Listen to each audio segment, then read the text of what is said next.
Good afternoon. We are extremely pleased that you are here. We are extremely pleased that we are here.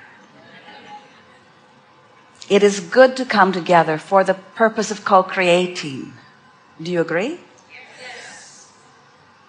You are knowing what you are wanting? It moves about a bit, yes? You are appreciating the contrast of your time-space reality? You like the focus that it brings to you? You are enjoying the expansion of your desire? You can hear clearly? You are enjoying the expansion of your desire? Well, we are really not wanting to force that from you, but we so adore it when you offer it voluntarily, and you mean it when you do it.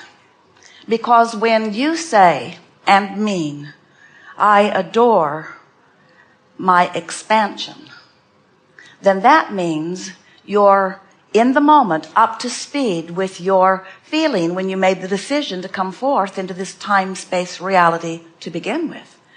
Because you knew that expansion would be the natural byproduct. You just cannot be focused in this time and in this space and in these magnificent bodies, interacting with all that life is bringing to you without constant new rockets of desire being born. You can't shut that down. What you can do is find a way, and we'll talk about it in all the days that we are together.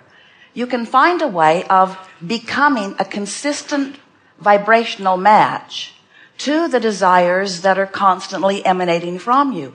And when you do that, then life is delicious. It is fun. You feel frisky. You are living as you intended.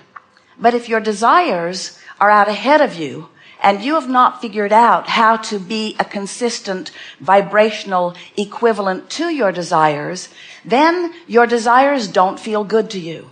And if your desires don't feel good to you, then you're missing out on why you came. Because you didn't come to get stuff done. You didn't come to fix things that are broken. You didn't come for the mark on the chart or for the approval from something outside of you. You came for the joyous expansion and alignment that must come with expansion if it is to be joyous. In other words, expansion is happening all the time. As you sift through the variety that surrounds you and know what you don't want, what you do want is naturally born out of that. And even if you don't speak words about what you do want, there is a vibration that emanates from you that moves into what we are calling your vortex of attraction or your vortex of creation. And as this rocket moves there, you, the larger part of you, the source energy part of you, the soul, God, source, whole of you, expands because of that rocket explosion that goes forth.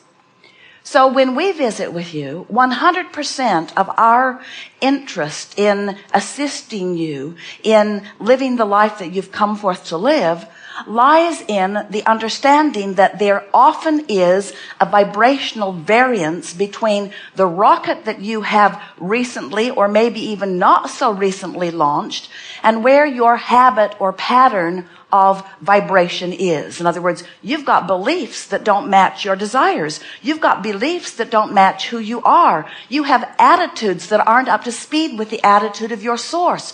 You have thoughts that you beat the drum of that you've picked up along your physical trail that do not serve you, that are not a vibrational match to the source understanding, to the source knowing, to the source being. And so until you figure out how to, thought by thought, subject by subject, relationship by relationship, moment by moment, until you figure out how to mold the vibration of your habit of thought, your belief system, into alignment with the belief system, or we'll even go further, the knowledge, the knowing of the source within you, until you figure out how to make that vibrational marriage, you've got some resistance going on. And resistance doesn't feel good. Resistance is always accompanied by negative emotion.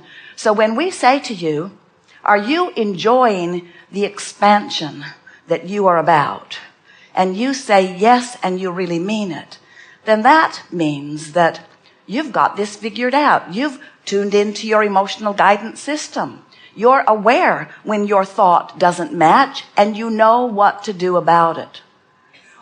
Well, what does one do when you know that you've got a thought that doesn't match the thought of source about the same subject? First, let's ask an even better question. How do you know when your thought doesn't match your source thought? You don't feel good. How do you know when it matches? You feel good. In other words, when you feel passion or eager, when you feel alive and frisky, when you feel love and appreciation, you're matching your opinion in the moment and your emotional mood that reflects that opinion matches the opinion or the knowledge of the source within you. When you feel negative emotion, it means you've got something active in your vibration right here, right now, that isn't up to speed with who you are. And because your thought isn't up to speed with who you are, your vibration isn't up to speed with who you are, you're not up to speed with who you are. You're not vibrationally equivalent to the larger part of you, and the separation is too strong a word, but the resistance that is present when your frequencies are off keeps you not from staying alive, doesn't keep you even from creating reasonably well, but it mutes the joyous life experience that you are meant to live. And so if you develop patterns of thought, if you become tolerant of negative emotion, if you get used to it, if orneriness doesn't bother you, if being mad at this one and this one and this one doesn't bother you, if you just get used to that, then what happens is you get used to less than who you really are, and over time it will wear you down.